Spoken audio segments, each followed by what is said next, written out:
Hello. The BIS recently published a working paper that Charles Goodhart, our senior advisor, and I co-authored on how demographics will change the world we invest in. Our story starts with the demographic sweet spot. The dependency ratio started falling in DM economies in the 1980s, and China's mammoth labor force joined the global supply chain in the 90s. Together, these demographic tailwinds created three macro trends. Number one, earnings growth in DM fell. Number two, as desired investment in DM fell relative to savings, real interest rates fell too, which in turn raised asset prices as well as the willingness and ability to borrow and lend. Now together, these forces fostered the meteoric rise in inequality as the share of labor in international income fell and the fortunes of the owners of capital were in the ascendancy. But that sweet spot is now turning sour. Aging will reverse all three trends. Real interest rates will rise, as will wage growth and inflation.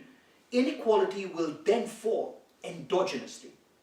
But what's the rationale behind these conclusions? Well, first, real interest rates will rise because savings will fall faster than investment.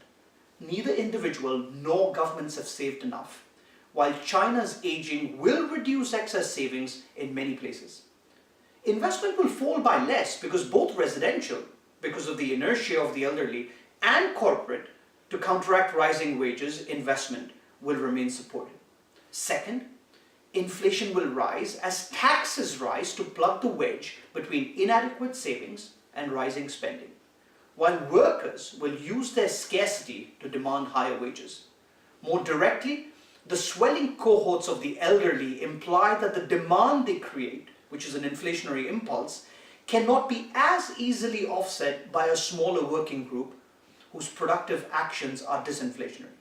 And finally, as rising real rates put asset prices under pressure and wage growth rises persistently, labor will earn a national share which is larger than it used to be, and inequality will fall. But where could we be wrong? Well, participation rates could rise faster than they have been. India could deliver an indefinite supply of labor. Technology could step in.